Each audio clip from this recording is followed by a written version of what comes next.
Definisi sehat secara umum dapat dipahami sebagai kesejahteraan secara penuh, atau bisa disebut keadaan yang sempurna, baik secara fisik, mental, maupun sosial, tidak hanya terbebas dari penyakit atau keadaan lemah.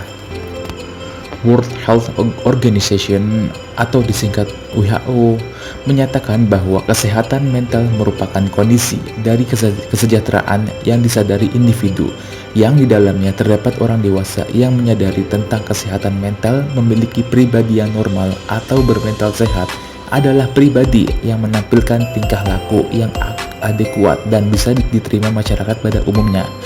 Sikap hidupnya sesuai norma dan pola kelompok masyarakat, sehingga ada relasi interpersonal dan intersosial yang memuaskan.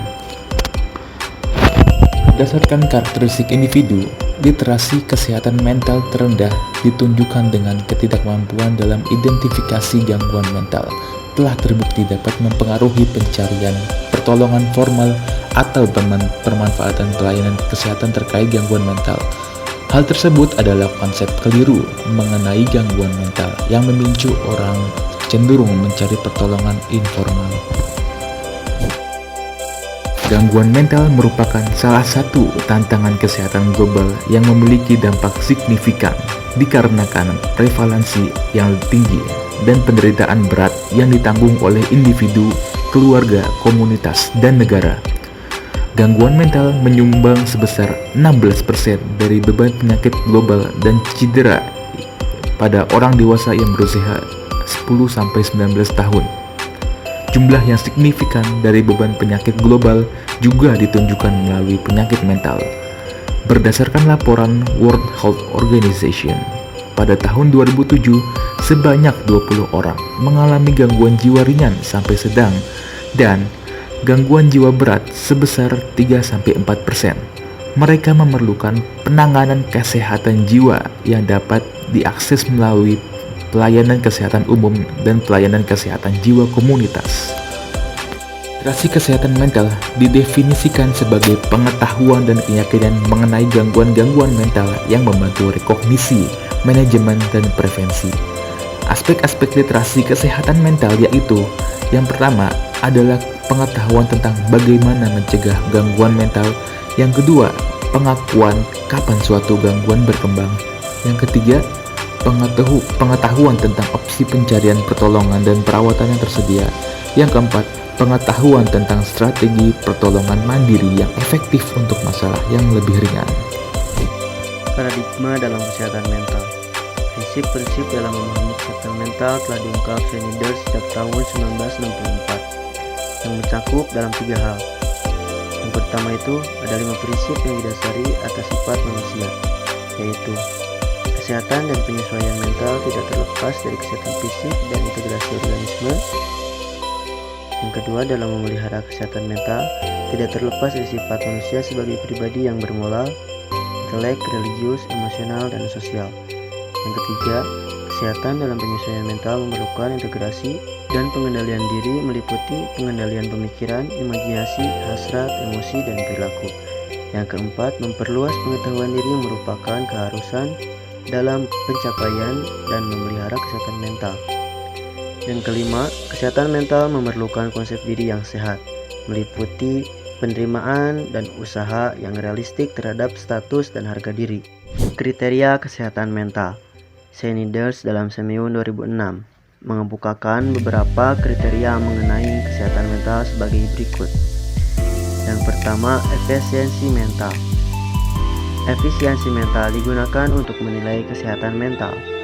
Kepribadian yang mengalami gangguan emosional, neurotik, atau tidak adekuat sama sekali tidak memiliki kualitas ini. Yang kedua, pengendalian dan integrasi pemikiran tingkah laku. Pengendalian yang efektif merupakan salah satu tanda yang sangat pasti dari kepribadian yang sehat. Tanpa pengendalian ini, maka obsesi ide yang melekat, pikiran yang tidak hilang, fobia, delusi, dan simptom-simptom lainnya mungkin berkembang. Yang ketiga, integrasi motif-motif serta pengendalian konflik dan frustasi. Konflik yang hebat bisa muncul apabila motif-motif tidak terintegrasi. Kebutuhan akan afeksi dan keamanan akan bertentangan dengan otonomi. Dorongan seks dapat bertentangan dengan cita-cita atau prinsip moral. Yang keempat, perasaan-perasaan dan emosi-emosi yang positif dan sehat. Perasaan-perasaan positif seperti diterima, mencintai, memiliki, aman, dan harga diri masing-masing memberi sumbangan pada kestabilan mental dan dilihat sebagai tanda kesehatan mental. Yang kelima, ketenangan atau kedamaian pikiran. Penyesuaian diri dan kesehatan mental berorientasi kepada ketenangan pikiran atau mental. Apabila ada keharmonisan emosi, perasaan positif, pengendalian pikiran dan tingkah laku, integrasi motif-motif, maka akan muncul ketenangan mental. Yang keenam, sikap-sikap yang sehat. Sikap-sikap mempunyai kesamaan dengan perasaan-perasaan dalam hubungannya dengan kesehatan mental. Dalam berjumpa kita dengan kepribadian-kepribadian yang tidak dapat menyesuaikan diri atau kalut, kita selalu teringat betapa pentingnya memperhatikan pandangan yang sehat terhadap hidup kita, orang-orang, pekerjaan, atau kenyataan. Yang ketujuh, konsep diri atau self-konsep yang sehat. Kesehatan mental sangat bergantung pada konsep diri sehingga seseorang harus mempertahankan orientasi yang sehat kepada kenyataan objektif. Demikian juga harus berpikir sehat mengenai diri kita sendiri. Yang kedelapan, identitas ego yang adekuat. Identitas ego adalah di mana ia menjadi diri sendiri. Apabila identitas ego tumbuh menjadi stabil dan otonom, maka orang tersebut akan mampu bertingkah laku lebih konsisten dan bertahan lama terhadap lingkungannya. Yang kesembilan, hubungan yang adekuat dengan kenyataan. Seseorang terlalu menekan masa lampau adalah orang yang tidak berorientasi kepada kenyataan, sedangkan seorang yang menggantikan kenyataan dengan fantasi atau khayalan adalah orang yang telah menolak kenyataan.